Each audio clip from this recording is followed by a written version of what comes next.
Thank you. Rest in peace, Morikante.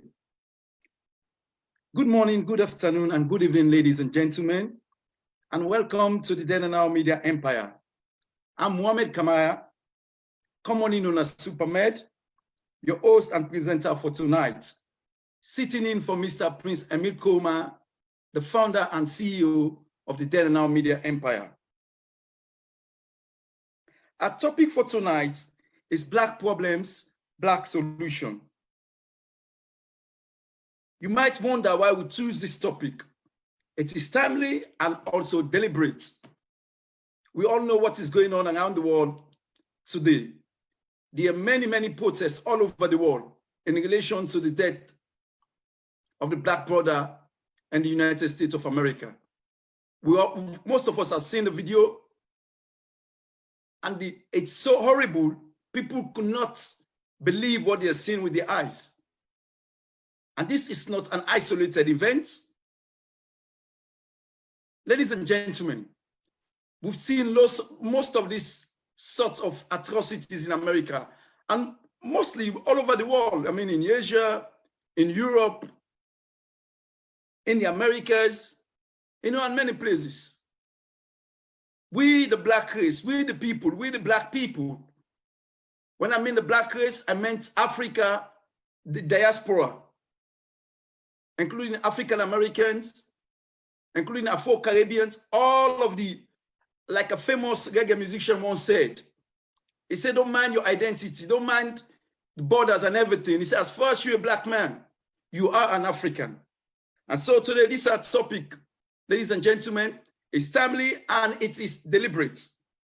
Black problems, Black solutions.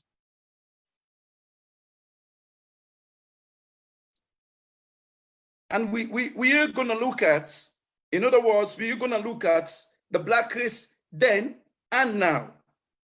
But to do this, it is very important we look at history. The history of the Black race is very, very important for us to solve our problems today. I've deliberately decided, ladies and gentlemen, I've deliberately decided to speak in English because I'm hoping other people, other than my fellow countrymen, Sierra Leoneans, will tune into this program. And I want to remind you all that this program is a phone-in program. So please feel free to phone in and share your views on this topic. It is very important for us Africans, for us Black people, wherever we are all Africans, for us to unite and try to forge ahead and try to liberate ourselves. Because many people could agree with me that despite our forefathers gone through slavery, through colonialism, we are still chained to the shackles by the descendants of slavery and colonialism. So it is very important for us to take on this topic directly, and that is what we are going to do today in this platform, the Then and Now Media Empire. And again, I want to thank the founder and CEO, Mr. Prince Emil Koma, for giving us the opportunity to do that. Ladies and gentlemen, it is very, very important for us to take on the challenge to solve these problems that we all face. But before we start doing that, it is also very important for us to go back to history. Let's look at what happened. And that will be a guidance for us how we will tackle this problem and move forward. We all know about what they refer to as the transatlantic slave trade or the triangular slave trade, in which millions of our forefathers, our ancestors, were chained and shackled, brought to Europe, then to the Americas to work in plantations. Some of them who were weak, who were unwell, who could not make the journey, were thrown overboard sea. But the so-called historians refer to it as a trade. I want to disagree with the description, the transatlantic slave trade. Trade, in any sense we know about trade today, is an agreement between the buyer and the seller, the provider of service. So you have an agreement, which is a mutual agreement that benefits both parties. But I want to put it to you, my fellow Africans, that the world trade is used to sow division among us black people. So the Caribbeans and the African Americans will see the Africans saying that how could your ancestors sell us to suffering, to bondage? I want to put it to you, my brothers and sisters, wherever you are. Like I said, the famous reggae musician told us that despite your whatever situation, the borders you find yourself, as far as you're a black man, you are an African. I want to put it to you that this was not trade. This was the forceful removal of Africans from their homeland to be enslaved in the Americas, to work in plantation until they drop dead. So this is not trade at all, but it is presented in history as if it is a trade between the Africans and the Europeans who went to buy the slaves from the Africans, and then this European take the slave to the Americas to go and work in plantation. I totally and entirely disagree with that notion. But ladies and gentlemen, before I go any further, I also want to remind you that this is a phone-in program. You can call in and the number is +44 79 513 77568. The number again is +44 79 513 77568. And your views and ideas are all welcome to this program.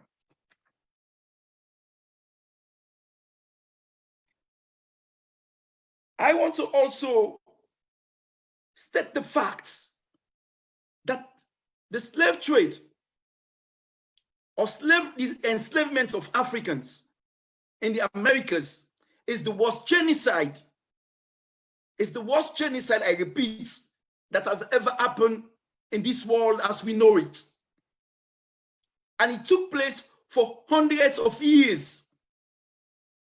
Our ancestors were in bondage, working from dawn to dusk, without proper food, without proper clothing, with no hope, sleeping in plantations like animals. So you can see the effects this has upon the black race.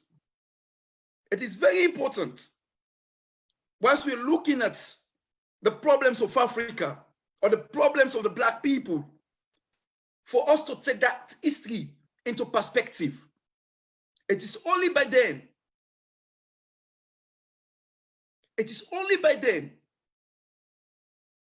we will be able to understand the situation we find ourselves today. Ladies and gentlemen, I'm going to categorize this speech into two segments. The first segment is about slavery that I've just given you a clue about. I mean, just an hint of what happened, because it is something that we cannot quantify what happened. It is one of the most inhuman things to ever happen in this world. And the ramifications of the enslavement of Africans, we still suffer today. So I don't want us to be surprised what we're seeing in the United States of America. It is not happening in isolation. As once Martin Luther King said in one of his interviews, he says slavery and the bondage the black race find itself does not only stop when this trade was abolished, it continued through the stigmatization of black people. It continues up to today. It's wherever we find ourselves, in the Americas, in Europe, in Asia, in the Middle East, we see black people have been enslaved indirectly.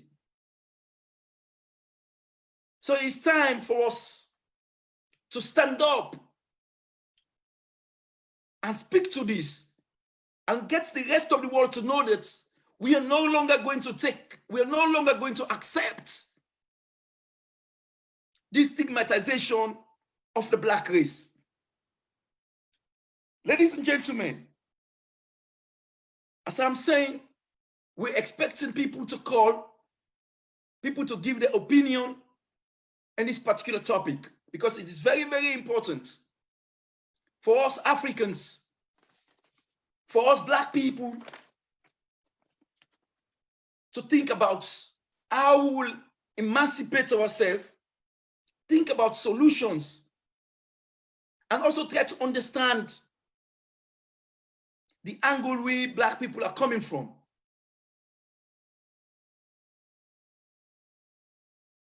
It is very important that we also need to understand, wherever we are African people, we are Black people, we are all brothers and sisters.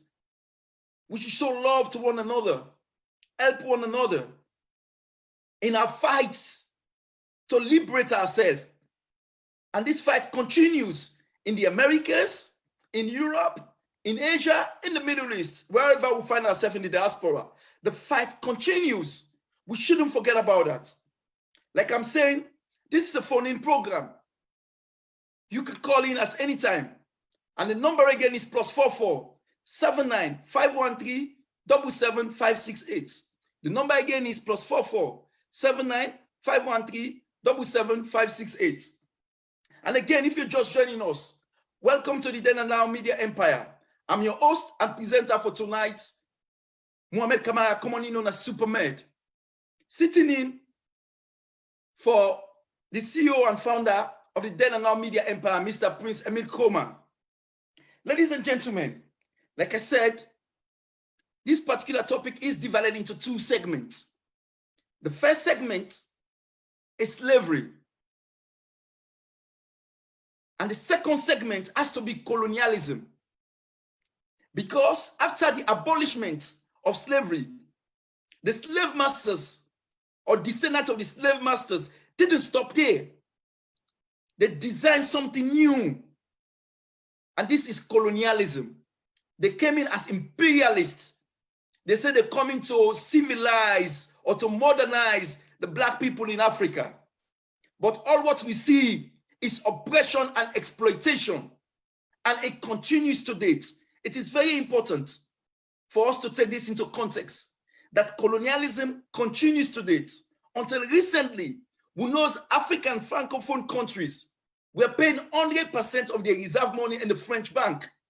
Even they want the money, they don't get the money back until they come and take loans from the French government, who charge them interest despite having their money in their central bank. So this is very, very important, ladies and gentlemen. Fellow Black people, wherever you are, in the diaspora or in Africa, it is time for us to come together. It is time for us to unite. It is time for us to work for one another in always possible to liberate ourselves.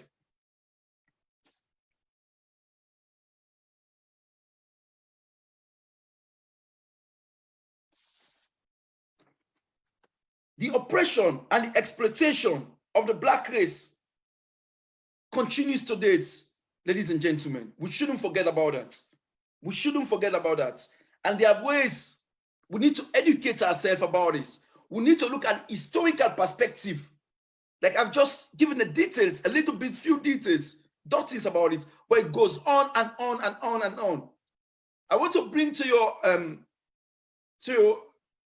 attention that when the Naturalization Act was enshrined in the Constitution of the United States of America in the 1700s, anybody who is not of Caucasian origin or white person cannot naturalize as an American citizen till 1958. It's unbelievable sometimes when we come across these histories. What we as Black people have gone through. It is not easy to quantify it. Ladies and gentlemen, fellow Africans, because I'm referring to all of us Black people, Wherever, if you're in the Americas, if you're in Europe, if you're in Asia, if you're in the Middle East, we are all Black people. It is time for us to unite. It is time for us to come together, to love one another. Let's forget about this self-hate. We're beautiful people. We can do more. We can do better for our children yet unborn. Let's prepare the way for them, ladies and gentlemen. And it's very, very important for us to start this discussion, this dialogue between ourselves. This is a very, very important topic. We know we got allies in the Western world.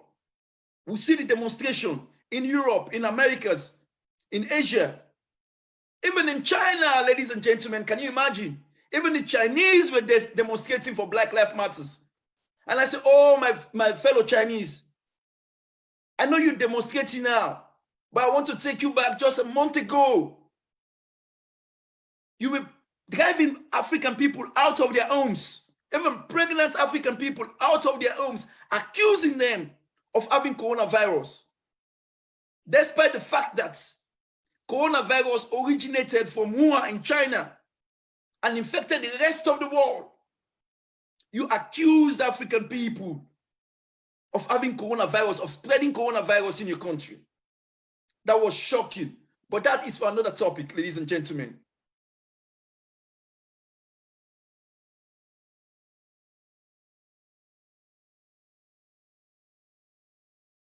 So it's very, very important. It is very, very important for us to come together and realize that we have to liberate ourselves. We have to unite. We have to love ourselves.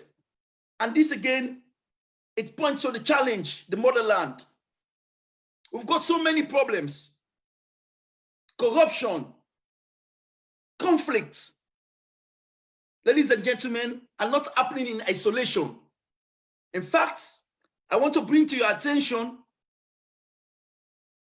that colonialism plays a great part in the corruption and conflict we see in Africa today. I know many people will ask the question, why? Why do colonialism play the part? But again, I will bring your attention to most of our independent leaders, people like Julius Nyerere, Amadou Sékou Touré, Kwame Nkrumah, and others. These are revolutionary leaders who wanted to fight and liberate Africa. Thomas Sankara, Amilcar Cabral, all these are good leaders who wanted to liberate the African race. But what did we get? All sorts of interference from our colonial masters, because they want to use our continent. They want to use our continent for the production of raw materials to power their industries in the West. And raw materials in Africa are only good to power their industry. If you can you imagine? We produce 80 to 90% of the cacao that is used to make chocolate and all those sort of things. And this chocolate industry worth billions of US dollars. But we have to ask ourselves, how is Africa benefiting from those billions of US dollars from this chocolate industry? The colonial masters are not allowing it to happen. So what did they do? They go through our leaders. They introduce corruption to our leaders. And it also ferments conflicts in Africa, ladies and gentlemen. And we're seeing the ramification of those conflicts, the ramification of corruptions, and so on and so forth. Ladies and gentlemen, it is time for us to stand up, to say enough is enough. We understand your game. We know all what you guys are on about. We're not going to allow you. We're going to stand tall. We're going to stand tall, and we're going to say no to colonialism, no to all this evil ideas you got about us. We are going to stand up. We are going to stand up and say enough is enough. We are going to stand up and say enough is enough. And we are going to liberate ourselves. We're going to unite as a race. We're going to unite and says enough is enough. Why all this? Why all this, my brothers and sisters? This is a question we should be asking. Why all the persecution? Why all the problems we're facing? Are we working together? We know the dream of some of our forefathers who wants to unite Africa. But the colonialist masters, the neo-colonialists, will not allow it. Let me bring it to attention again. Most of these institutions we see in the world, United Nations, the IMF, the World Bank, were creation of the Bretton Woods Conference in the United States of America, when most of the African countries were colonies. So our interest was not really represented. No wonder we as a continent haven't got no representation at the permanent member, as a permanent member of the United Nations Security Council.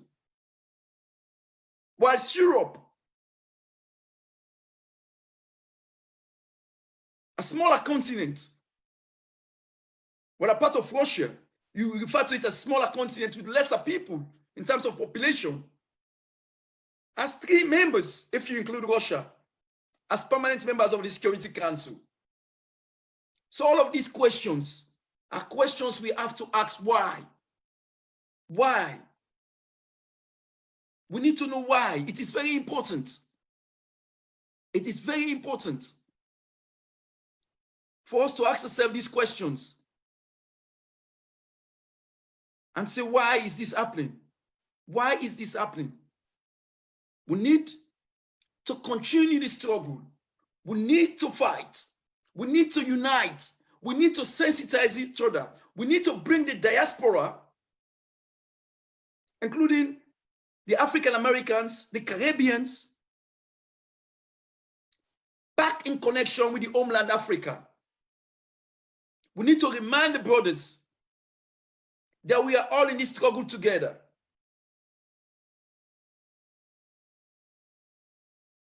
And we have to fight this fight together.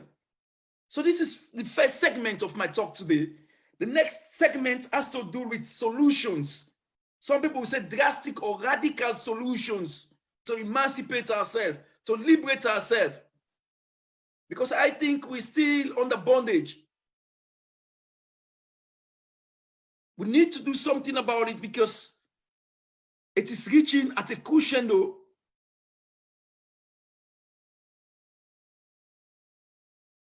And it is getting out of hand.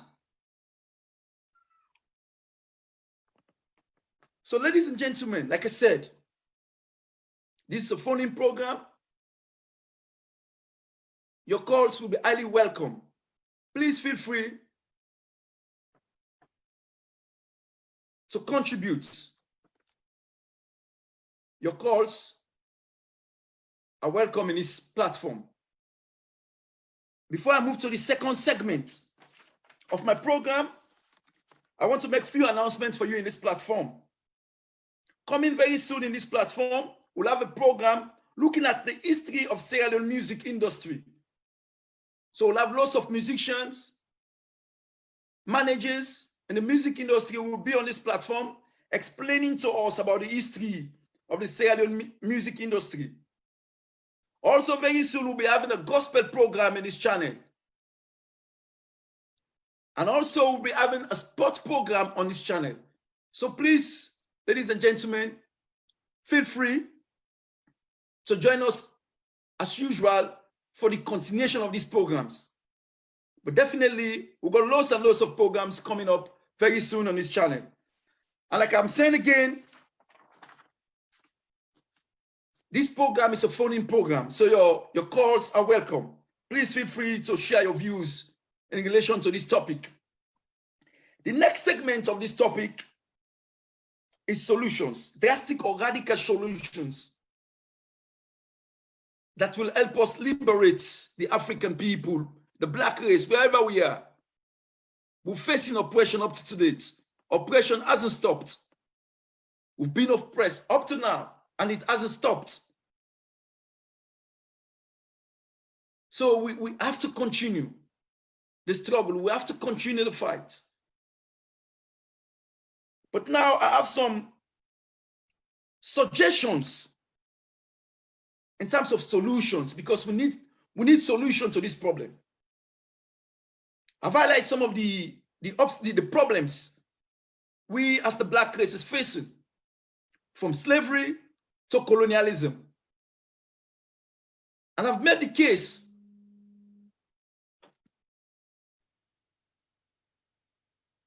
ladies, I think we're having a call. Hello? Hello? Hello? Yeah, hello? Yeah, hi. Can you hear me? Yeah, I can hear you loud and clear. Yeah, this is Victor Spain calling from United Kingdom. Thank you very much, Victor Spain. Just only there for a second. Let me just make an introduction. Ladies and gentlemen, we've got a caller, and it's coming to contribute positively in this program. So, caller, please introduce yourself to the viewers and listeners.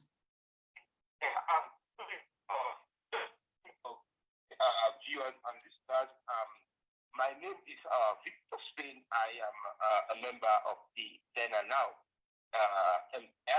Tonight, I want to first of all thank our colleague Supermed for hosting what I think is a very brilliant program tonight. What is happening in USA has affected every black man around the world. And what we're seeing, the protests we're seeing, is actually a message. Sending message to our officers that for 400 years, we have gone through a lot. We've gone through slavery. We've gone through modern slavery. We've gone through what they call the oppression. That is the oppression you don't see. What happened in workplaces? What happened when you go to seek a job? Tonight, I just want to throw a light on that. Before I start, I am going to read. I'm going to read a verse from Things Fall Apart. This is a book. Chinua Achebe. Most of the people may not know, but Chinua Achebe is a brilliant Nigerian. And he's won so many Nobel Prizes. So now, here it goes. This is what he said. He said, does the white man understand our custom and land? Can he, when he does not even speak our tongue? But he says our customs are bad, and our own brothers who have taken up his religion also say that our customs are bad. How do you think we can fight when our own brothers have turned against us? The white man came very clever. He came quietly and peaceably with his religion. We were amused at his foolishness and allowed him to stay. Not here. What our brothers and our clan can no longer act like one. He has put in a knife on the things that held us together, and we have fallen apart. Now, why did I choose to read this verse from Things Fall Apart? It's a verse that speaks directly to black people. It speaks to the black community. What is happening today? The white man was able to suppress us because he first of all came quietly. He succeeded in dividing what I consider the richest continent in the world, the most prosperous continent in the world. Today, if you go to Africa, countries are so disunited. For example, take Europe. You can just take your passport or your driving license, you go anywhere.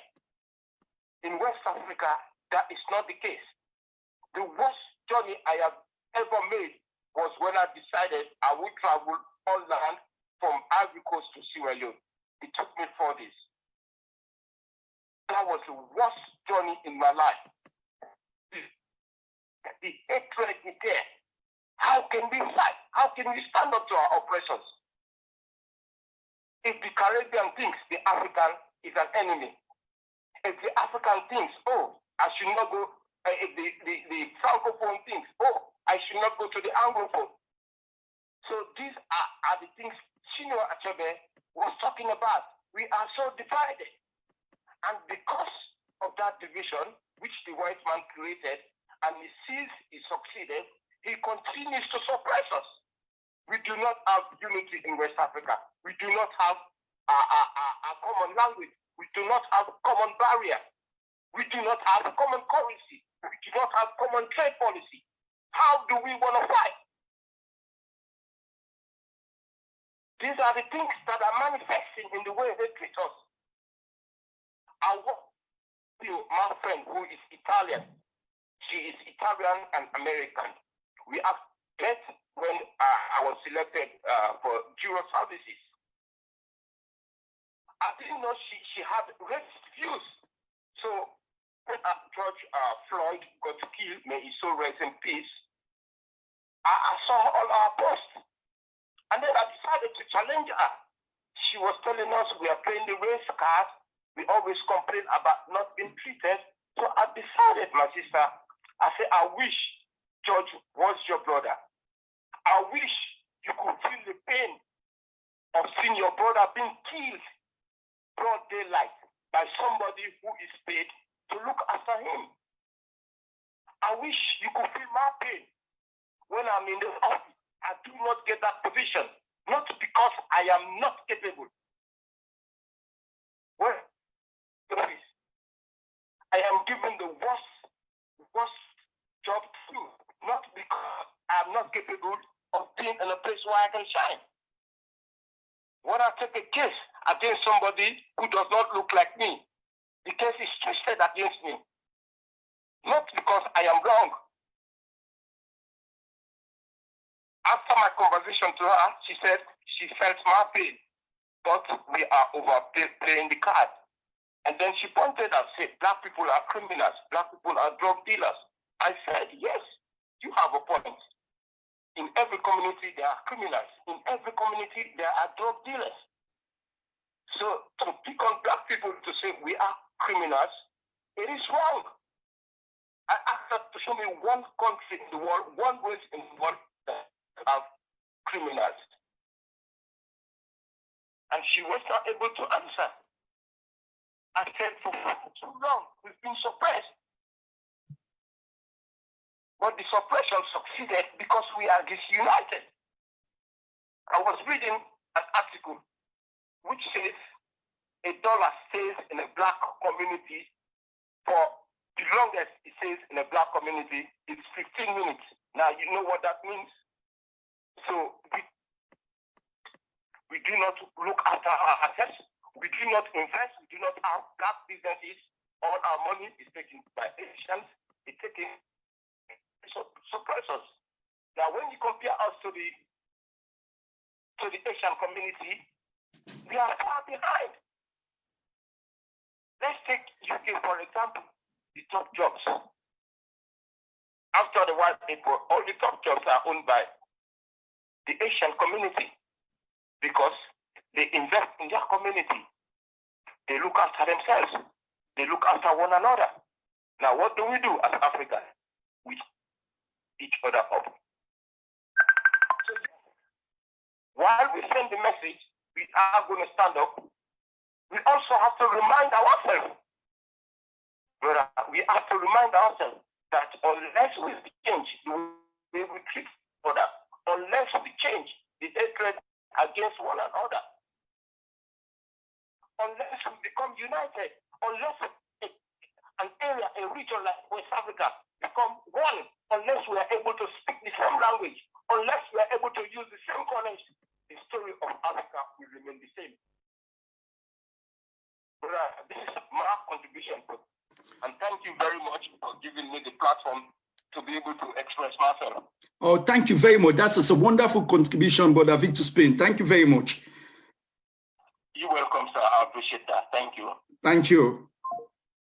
Yes, thank you. Thank you, Brother Victor. And again, ladies and gentlemen, we want to thank the brother because he made some marvelous contribution in relation to what we are facing, we Black people, we African people.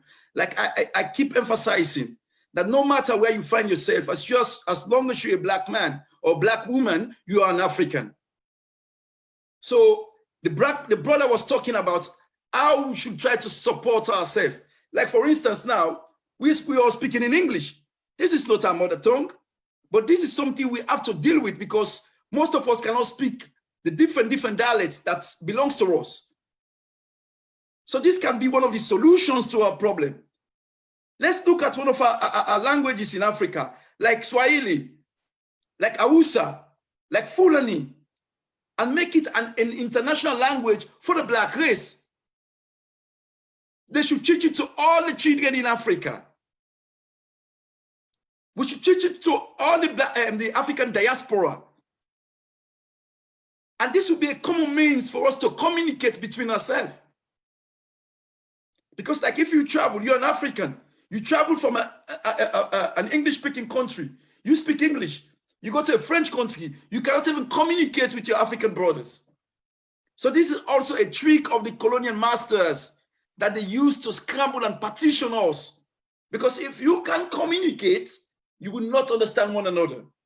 So this could be one of the solutions to our problem. This could be one of the key solutions. For us to support one another, we have to communicate in one language. English, French, German, Spanish, these are not our languages. These are the languages of the oppressors, of the colonial masters who came to exploit our people, our forefathers, and they continue to exploit us to date. Like I'm saying earlier on, the products, the raw materials we produce from Africa, we don't set the price for them. The price is set in London, it's set in New York, it's set in Hong Kong. This is wrong. What sort of business is that? I've got my commodity, I'm selling something, but the buyer is telling me how much I need to sell it. So another solution to the problem of with the Black race is to renegotiate the terms of trade that we're trading now with the international community through WTO terms, the World Trade Organization. These organizations, as I emphasized earlier on, were created when most of the African countries were still colonies. So we were not really represented in these organizations as we're supposed to be. So we have to be very conscious about this. And we as people, wherever we are, like the brother was saying, we need to support ourselves with the Black people. Wherever we find ourselves, we support our business. We look after one another, help one another to climb up the ladder. And also try to get connection, unite the diaspora and the homeland. This is another key solution to our problem. We need to unite the diaspora and the homeland. We need to let all African Americans, all Caribbeans, know that Africa is the homeland, that their forefathers were never sold into slavery. That is the narrative of the descendants of the slave masters. Because like I said earlier on, you cannot have a trade that benefits one party 100% at the expense of the other one. That is not a trade. Trade has to be a mutual benefits between the parties that are involved in the trade. And I know the African people and many other people even love their offspring so much. They cannot bear to take their offspring and send them to a foreign land that they will never see them again. And this happened for hundreds of years. So this cannot be true. This was not a trade. Like I said, this is the biggest genocide that has ever happened on planet Earth, in which millions of African people were murdered, were abused, were oppressed, were tortured.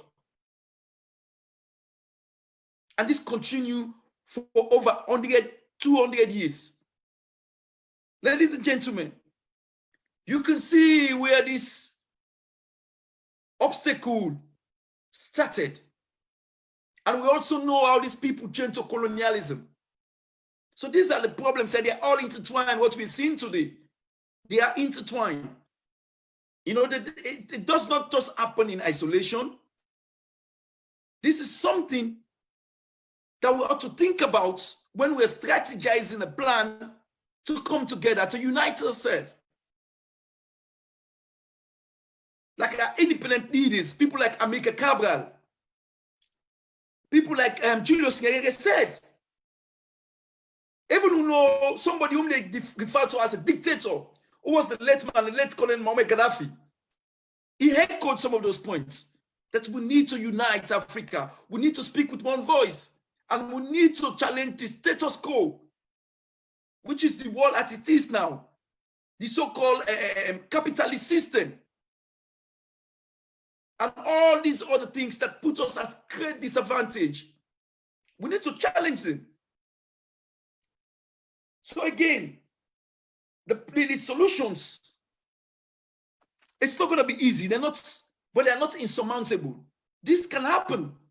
Africa, the black race, can liberate themselves, ladies and gentlemen. I want to believe that, and I want us to believe that. It is not going to be easy, because we know we have forces working against us. Like sometimes they said, African problem is 1 step forward, 2 steps backward. But do you know why that is happening? These things are not just happening in isolation. The corruption we see in Africa, the civil wars we see in Africa, the famine, and so on and so forth we see in Africa are not happening in isolation, ladies and gentlemen. I want to bring that to you. There are forces at play here. There are people holding us back. There are people not allowing us to move forward, because the norm for us moving forward is at their own disadvantage, is at their own detriment.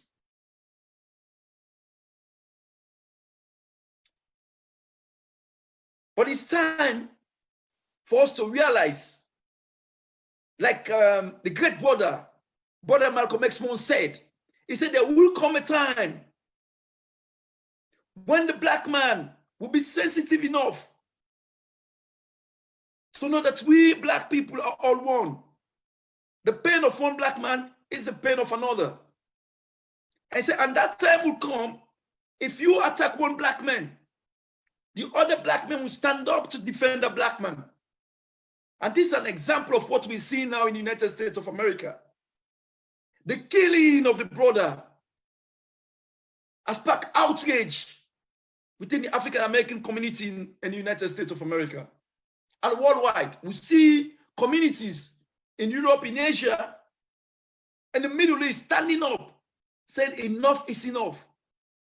The African people has gone through too much in the United States of America. The killings. We remember the brother Eric Gardner. We remember the brother Ahmed Diallo, who was shot nearly 40 times. We know that the other brother Rodney King, and so on and so forth, and so on and so forth. These things are not happening in isolation. It is part of the status quo. They want to let us believe. They want to let us believe that these things should happen. Ladies and gentlemen, I've got a guest, a mystery guest for this program. I want to welcome the founder and CEO of this platform, the then and now media empire, Mr. Prince Emile Khoma, to the program. Ladies and gentlemen, Mr. Prince Khoma, we're very happy to have you on board this program tonight, because we're dealing with a topic here that sometimes touches the raw nerve. So I believe you've got something to say in relation to this topic. The floor is yours, Mr. Khoma. Yeah, thank you very much, my learned friend, my brother and my friend, Mr. Mohammed Supermed Kamara. And thank you very much for hosting such a brilliant program. The subject of our time, and especially for a particular race of people. I listened to another learned colleague of mine and a brother and friend who articulated some of the plight that we as a people find ourselves in. Now, let me just try and see how I am going to start this particular platform that you've just given me to speak this evening on this very, very important subject. I want to begin, first of all, with echoing the words of one of America's all-time greatest president ever, in my view, because all the others that the time as great, those were part of the problem that we face in today. So the late John Fitzgerald Kennedy, commonly known as JFK, said these words that I'm about to repeat, going over 5 decades ago.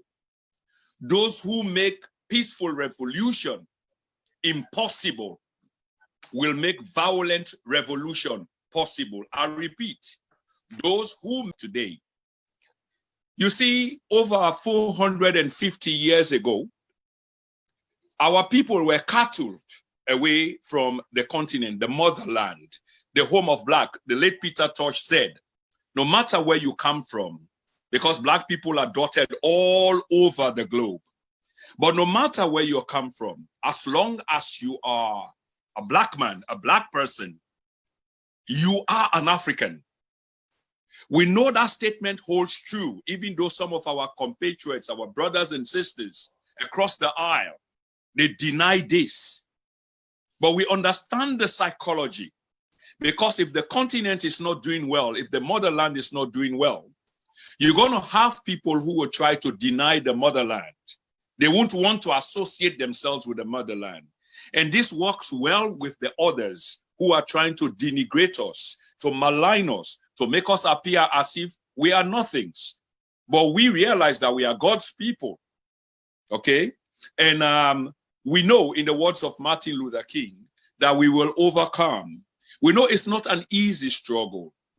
But over 450 years ago, when our people were cattle off the continent, they were taken by force. I've heard this argument, Mr. Kamara, over and over, that some of our brothers and sisters make, dismissingly, re-echoing, as a mouthpiece or echo chamber of the very people who enslaved us, that this was of our own doing.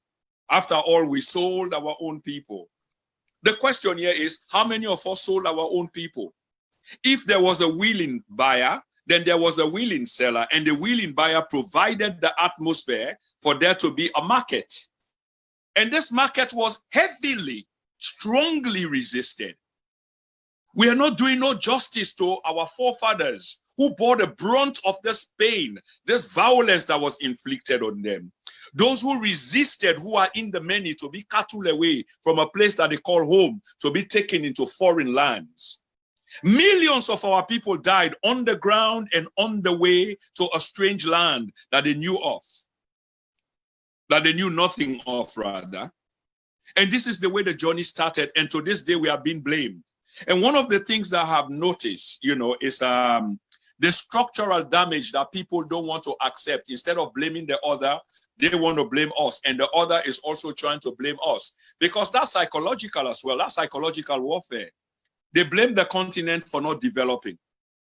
Now, Mr. Kamara, you tell me, sir, how will the continent develop when for 500 years you cattle away, not the sick, not the lame, not the leopard, not those that were not, able-bodied, but yet you took the best, those who had brains, those who had muscles, those who had strength, those who were fit and strong. Those were the people that you came to look for. And those were the people that were responsible to build what we had. And you took them away. And in the absence of these people, manpower, structures will collapse. And that's what happened to the continent. Okay, and if you raped and exploited the continent, yes, sir, go on, sir. Thank you very much. Let me just jump into this. Is it now not time for us to say this is the greatest genocide that has ever happened in the world, and people should see it as a genocide, not a trade like they refer to it as the transatlantic slave trade, and make those points strongly that if you took the strongest of the strong of the people by then and decimates the whole continent. Yes. It takes time, and we're seeing it today. And they did not only stop there. What about colonialism as well? So how do you see that? I mean, what about colonialism as well? Yes, my brother, very good question, and thanks for asking that question.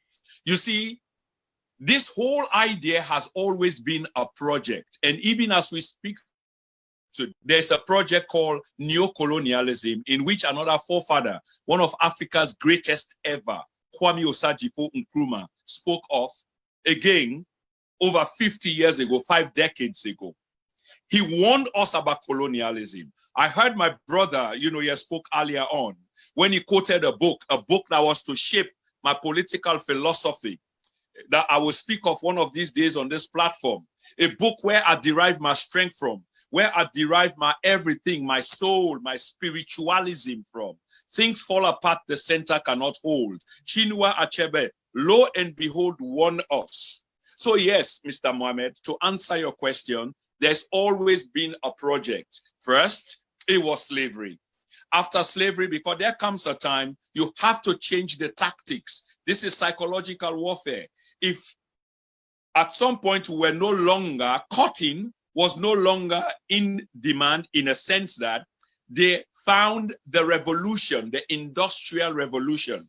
As soon as the industrial revolution came into place, physical muscle, manpower wasn't needed on that scale any longer. So you have to degrade, you have to step down from the actions that you were taking then when you were ferrying hundreds of millions of people from different parts of the world. So now you've got the industrial revolution, machines were coming into place. You have to step the motion down. And once you step the motion down, you have to think, how can you deal with these people? How can you deal with them? They don't belong here. We brought them here. How can we get rid of them?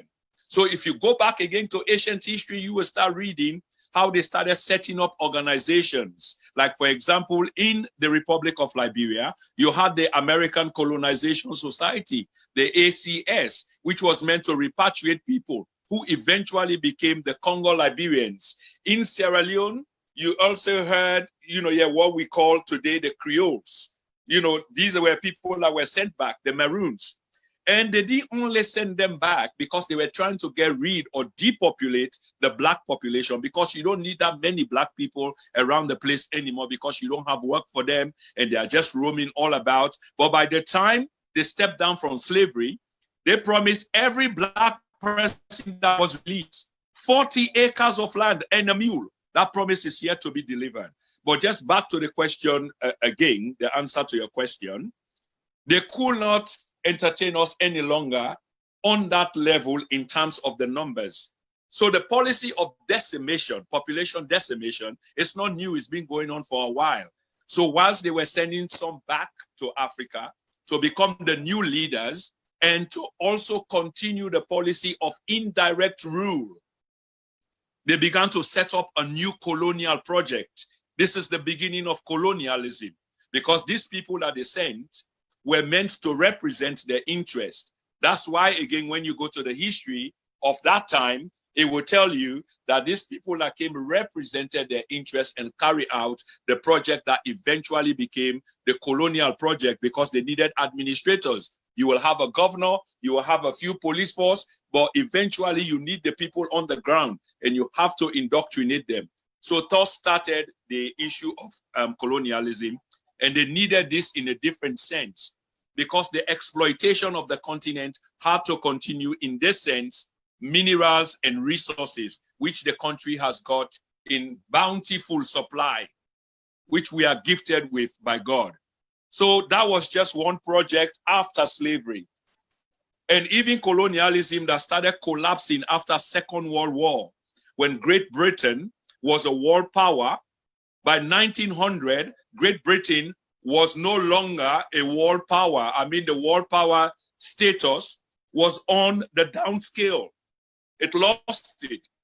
By the Second World War, the emergence of the United States of America came to be known as the greatest world power ever, took over the landscape, took over global policing.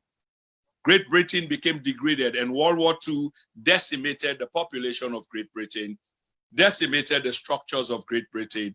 And what they did now was to wind down the colonial project, okay, because they could no longer afford this colonial project. It became too expensive and they had to pay attention home.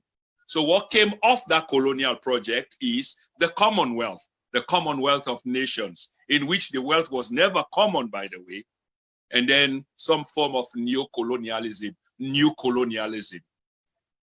Okay, thank you very much, Brother Prince. I mean, your submission is remarkable. And, you know, this is the first segment of our topic today, which is about Black problems, Black solutions.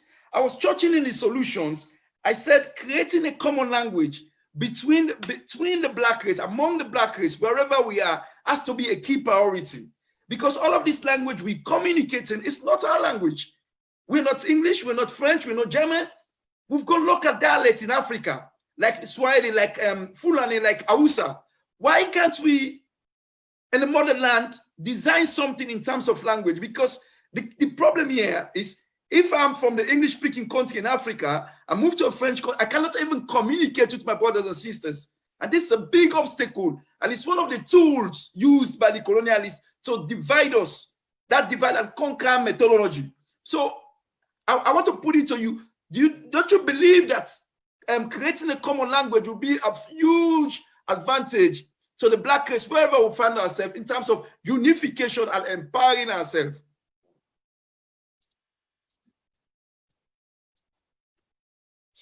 Hello, sir. Can you hear me? Yeah, I can hear you loud and clear. Do you hear me?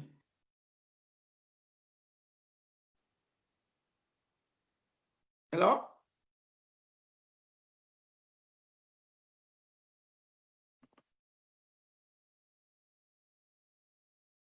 Hello?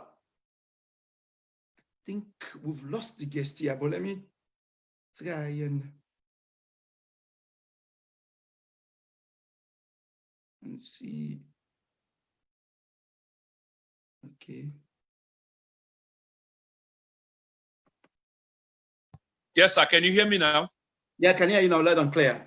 Okay, brilliant. Let me just the point I was making, I don't know if you get me. I was trying to say. I got your question, I believe, which is first of all, let me commend you. It's a very brilliant topic. Yeah, Black problems require Black solutions. No one else can, provide the solutions for us. No one else can do the solution for us. It's got to be us. So I guess your question was, how do we unite as a people? And you mentioned one or two things that we can do, like language, maybe forming a common bond. We got Hausa, I think I heard you saying, and the rest of it. But here is the thing, Mr. Kamara. You see, the damage of slavery is very, very present today. It's psychological, it's traumatic, it's everything, depressing. And when things of this kind of nature happen to people, what happens is you will have to, go through a process. Because you suffer from therapy and you will have to be deconstructed because social engineering has taken place. You are traumatized, so you have to be de-traumatized. And this happened for centuries. Unfortunately, it does continue today because as much as we think that, and I wish that we can find some kind of a solution in the now, the struggle is still going to continue. It's really unfortunate, and this is just the straight truth. Because there is the cancer within us. We've got cancer cells within us. Until we ostracize these cancers, until we cut them off, we will never find a solution to our problems. Because even if you were to entertain 3, 4, 5 guests here, although we are meant to have different opinions, but even as much as you're entitled to your opinions, if you weigh in on the opinions, you will see how far-fetched some of the opinions are. They're not profiling solutions. Some people, Black people, for example, think that they are conservative. Some people support, all sorts of extreme nature of things that run contrary to what their beliefs and their cultures are. These are just facts. It's been articulated by well-renowned authors, okay? The issue here is, Mr. Kamara, is structural racism. It will not let you go. It will not let you, come together. This is the thing. It's structural, okay? It's micro-institutional. It's at all levels. Sometimes you can't see it with the bare eyes. That's what it looks like. It's almost like you have to use a microscope to actually see it, or open your eyes wider than usual, or listen more harder for you to get it. But it's something that you feel, but you don't understand it because there's a feeling that there is something really wrong. What am I trying to say, Mr. Kamara?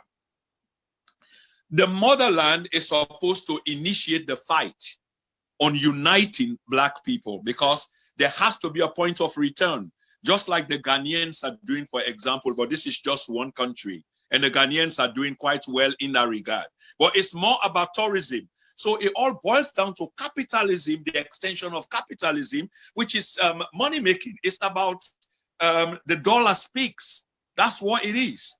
Because all of these people that tend to be coming back home, it's the monies that they are bringing that governments are generating. This is much more what they are interested in than in uniting the people who have long been gone, who are missing from that equation that can actually bring us together as a people. But that's just one. I talked about structural racism and the micro-institutional way in which it works. The difference, here is growing. It's really widening, and that's what's scary. Back in the 1950s and 60s, when we started attaining independence, there was a good reason for independence. Every people are aspiring people. They've got their own gifts, their talents, their God-given freedom of expression, and etc. To be held by another people is a shame and a scar on the culture, the identity of another people. Prince. Okay, thank you, Brother Prince. I just want to bring to your attention again the fact that the killing of Mr. Floyd in the United States of America has woken up so much emotions among the Black race worldwide, basically.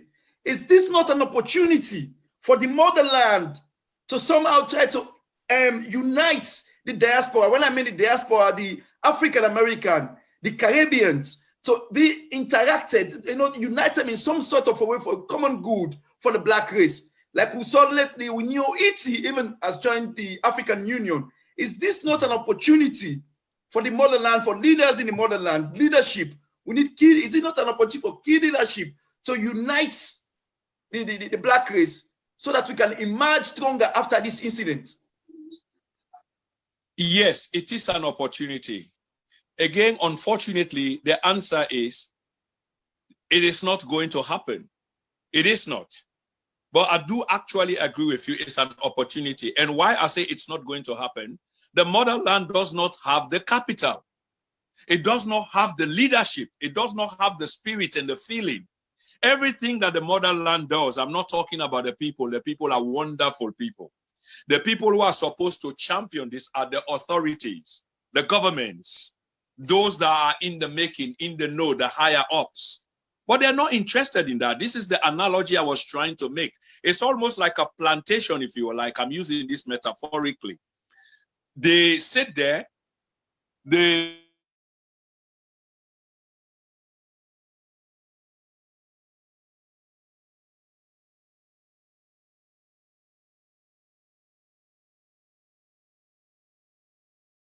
So, yeah. Against me, that will go against me or against the reality, Mr. Kamara. It sounds like there is a hope. As you can see, there's been historic injustice in the United States of America. Historic injustice. But while some are out there crying, protesting, and the rest of it, you see what the authorities have done and what they are going to do. They are going to unleash violence on the people that they accuse of being violent. That's exactly what they're going to do. As we speak, it's not new. They foresaw this coming because they know what they're doing. If you know what you're doing, it's like you create a virus. Before you release the virus, you've got the antidote, you've got the vaccine, but you're going to play all kind of games around it. In the end, you will release the vaccine, but only when it plays to your advantage. It's a similar story that we're talking about here.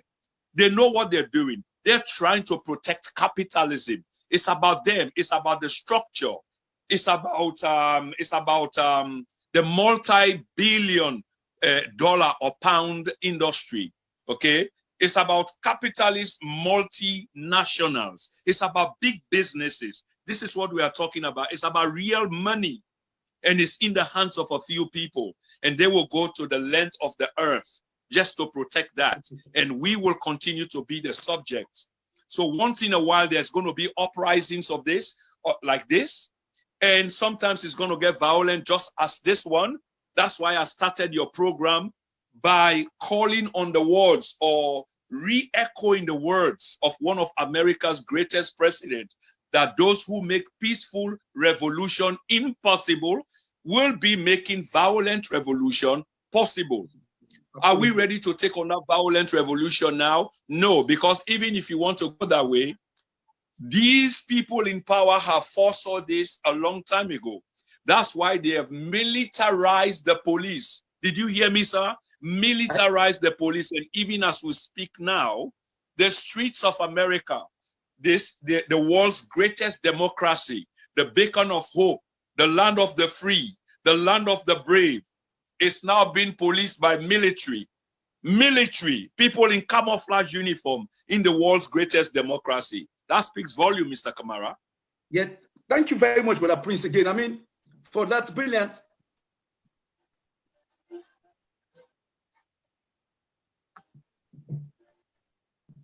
I've lost your audio, if you can hear me. I've lost your audio. I can hear you now. Okay, you're back. Yeah, you're back. Okay, thank you. Like I'm saying, I need to make a few adverts first for people for viewers to listen, to know about this. Very soon, this platform will be having the history of Sierra Leone music industry in this platform. So please watch out for that program. It will be coming soon. We will also be having a gospel program in this platform. So please watch out for this program and the sports program as well, coming soon to this platform. This is the Delano Media Empire. And today we got the opportunity. I'm speaking to the founder and CEO of the Delano Media Empire, Mr. Prince Emil Kromah. You know, as we're wrapping up now, Brother Prince Emil Kromah, for the meantime, what is the structural ideas that we could take, we the black people, we the black race that have been oppressed for hundreds and hundreds of years, for centuries? What is the minimal approach in order to liberate ourselves, to unshackle ourselves from the chain that have been shackled around our feet? What are the minimalistic steps? Because the brother earlier on talked about supporting black businesses, because they said wealth is power, economy is power. So is this some of the baby steps we need to take, you know, to liberate ourselves? What's your point on that one? I absolutely agree with the brother. Absolutely, I'm in support of that. And I've been speaking to this fact for multiple years now. So I actually do agree with him. I agree with you as well, you know, yeah, that if we do have an economic base, and one thing we have to realize is, it's not like we haven't tried, both the motherland and those blacks in the diaspora. Let me give you two narratives quickly, if you will permit me, please. Okay. When people became free in the United States, even though promises were made to them, specifically, every slave freed, remember North America has a vast land.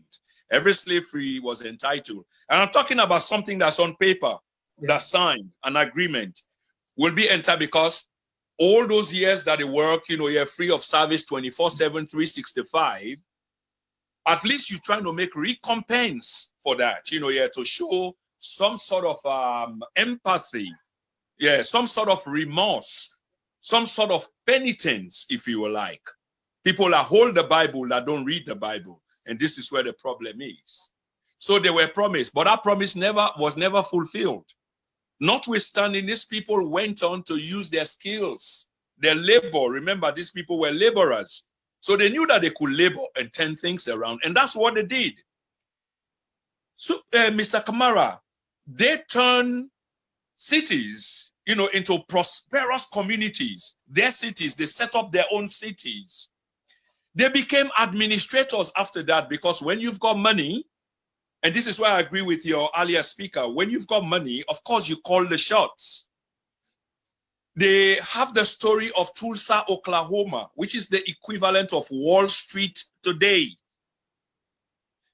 They developed it. They had their own entities, their own businesses, their own multinational companies. They had bakeries, they had cinemas, they had manufacturing companies. I mean, this place was swinging and people became envious, jealous, in fact, of them. Guess what? They burned it down. They burned it down. Because why? You're not supposed to prosper, because Black people were becoming to be property owners. Black people own vast lands that they bought because they were prospering. They burned it down. So that destruction was done. So it's not like we haven't tried. We've tried many, many a times. And I was saying, out of that, some of them became politically inclined, politically active, and they became administrators. And do you know that the first coup plot in America was against a Black American administration?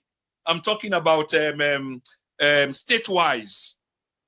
It was Black people that was leading the state, and they just could not have it any longer, and they overthrew them. A coup plot in the United States. To this day, it's not being redressed. So you see, the injustices have been historic. But coming to the motherland, it's almost the same thing after 500 years of slavery, colonialism, neo-colonialism. We've never been left alone. This is what people need to understand. We've never. And then we are attached because of weak leadership, because, again, people say when you talk like this, you're blaming. So those people are saying you don't understand what you're saying, because you never know where you are, where you're going, if you don't know where you're coming from. So this is always going to be spoken about. And some people are not going to like it, because why? It inconveniences them. They become very inconvenient when you talk about this, because why? They are guilty. But if we are going to make you inconvenient for us to achieve some form of objective, then so we must do. It's the same thing that's happening in the United States now. Some people were crying, they're not crying about the peace. It's not peace that they wanted. What they wanted was for everything to go quiet, so it become business as usual. And before you know, another 2 Black people will die somewhere, and that's it. It's business all over again. But these people have had enough. But yes, coming back to the issue of economics, at least we can try to do that, but the division is so powerful, but that should not stop us from finding a solution to the economics. Because once we begin with the economics, we're going to meet challenges.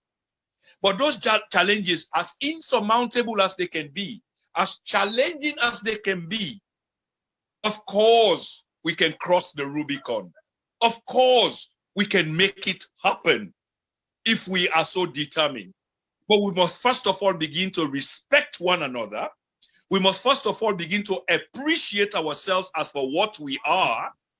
We must first of all don't listen to what others have to say. We must resolve our own issues. Hence the topic of your program, Black problems, Black issues.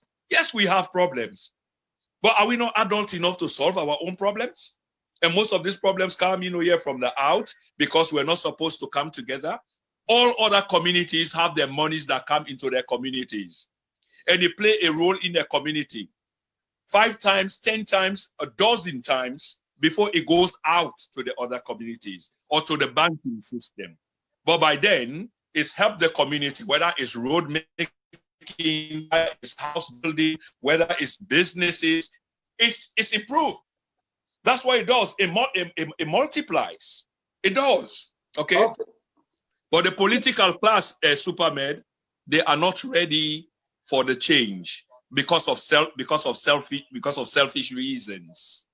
Absolutely. Thank you very much, Brother Prince. And again, I want to say the issues you've raised tonight are really issues that we should consider, we should ponder on, we should talk, we should think about them. And I hope people in authorities back in Africa, and even the Black diaspora should think about these things and realize that once there is a will, there is always a way.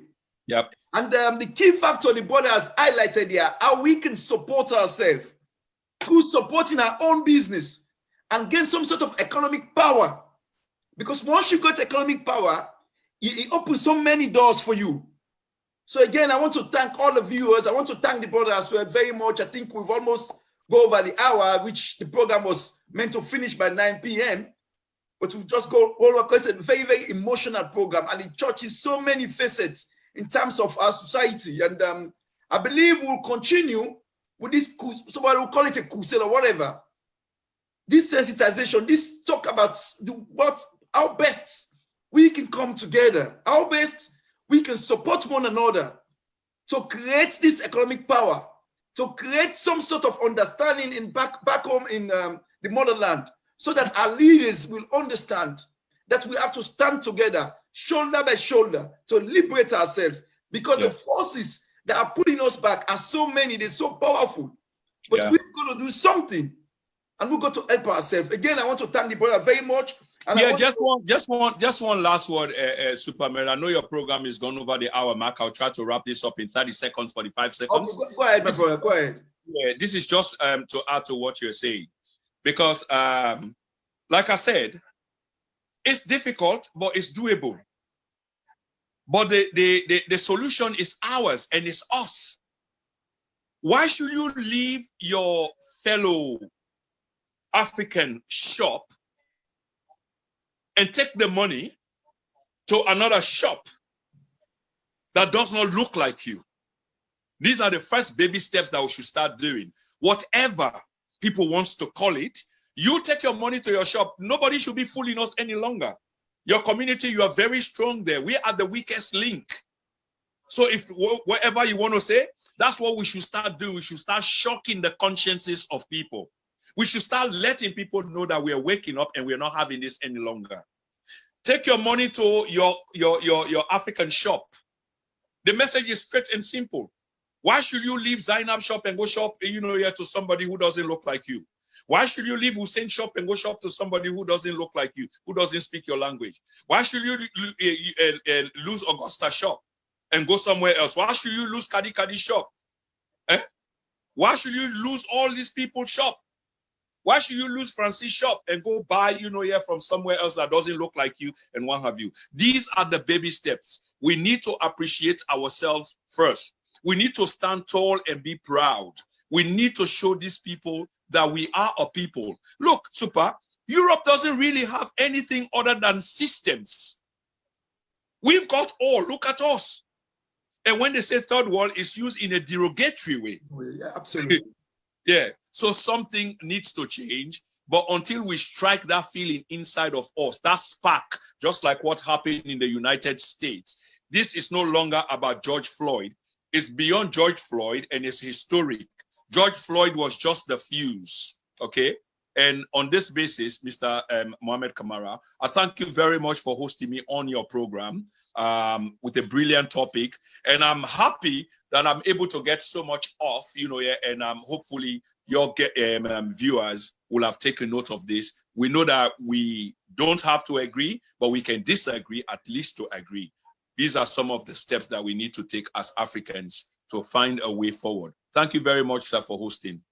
Okay, then thank you very much, Mr. Prince Emile Nkrumah, for your brilliant submission. And I believe most people will gain many things. I mean, like the simple steps you just profile, which is to support one another. If the brother or the sister is having a shop around you, why won't you support him or support her instead of going and support somebody who is very different? I mean, if that person business become bigger, it helps the community and it's good for all of us. So ladies and gentlemen, let's take this baby step to empower ourselves. And this topic will end here for today, but we'll have to come again another time and we'll address most of these issues. Ladies and gentlemen, I want to thank you very much. You've been patient with us and you've been with us from the start to the finish, even though we went over the time. I want to thank you very much, and we ask for God guidance and God direction. And one day I hope and believe we'll realize our dreams and aims as a race, as a continent, as a people. I thank you all, and God bless us all.